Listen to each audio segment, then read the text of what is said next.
Now, if all has gone well and you've presented the options to the customer, obviously the next logical question is how much, right? That famous how much. This is where things get a little uncomfortable. But here's your new mindset. Don't be uncomfortable presenting price. Again, as soon as you hesitate presenting price, hold back, so to speak, the customers can sense that. If you really believe in your product, then there is no reason to hold back. If you believe your product has value that can help them, there is no reason to hold back on pricing. Now, there's two types of pricing models in general that you can go with. One is the fair market value price that you often see. In other words, your product compared to somebody else's comparable product are similar in price.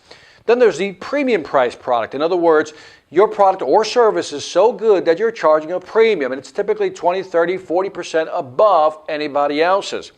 Again, it's your strategy. You have to determine what you feel comfortable with in terms of what you can deliver, in terms of value of the product and service. So again, are you fair market price or are you premium price? Now, it's good to have this mindset going into a sale, into a presentation, because it'll allow you to position your product more effectively. So for example, if you're walking in with a fair market mindset, then again, during the product presentation, you're going to talk about how your product compares to other products, and that's kind of the differences, small differences here and there, and you're going to conclude in your options, in your pricing with, here's what we compare, how we compare with other products in the market. But if your mindset is that you're premium price, you charge more than everybody else, and you're going to make no excuses for it, then what you want to do is have that mindset before you begin your presentation. Because now, as you go through your presentation, as you go through the demo, you're basically emphasizing to the customer, here's what we have to offer, here's what our competitors offer, but here's what we really offer that's beyond, above and beyond what they offer. Which is why, Mr. Customer, we're typically more expensive than our customers, and let me explain why. Remember that line? So again, having the mindset of whether you're a fair market price person or a premium price person makes a difference in how you position your presentation. So have that up here, understanding what you want to do, how you want to sell before you begin your presentation.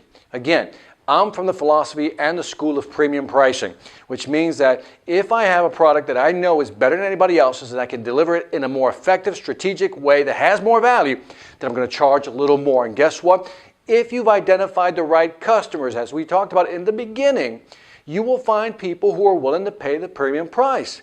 Look, let me give you a simple example. There are people who will go eat at Denny's and buy a steak over there for 12 bucks. There are people who will go to Ruth Chris and buy a steak over there for 50 bucks. Again, which one's valid? Both of them are, but both have different demographics, different markets that they're serving. That's how you should look at your product or service. So again, keep that in mind. Options. When you're presenting pricing options, if you present two options, customers will always gravitate towards the cheapest one. But if you present three, they'll gravitate towards the one in the middle. Now this is key, because what you want to do is put the one in the middle, the one you want them to buy, in the middle.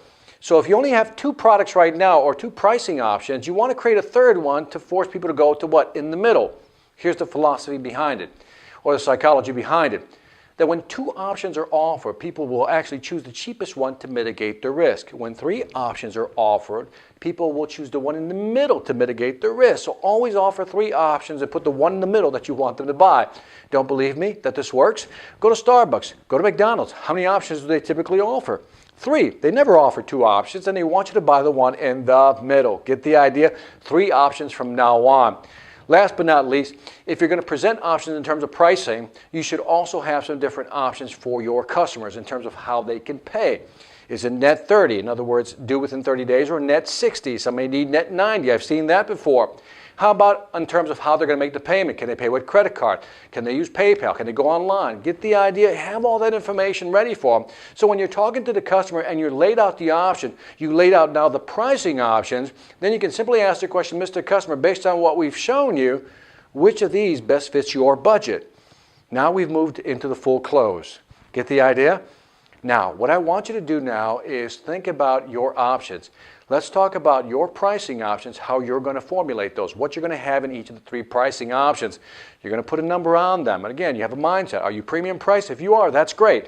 Put your premium price high, middle price, fair market price, and then maybe something that's a little lower. And again, if you've done the presentation correctly, during the pro and con presentation piece, If they choose the cheapest one, guess what? You're going to highlight what they're not going to get, which means they'll try to migrate towards the middle one, which is the one you want them to buy.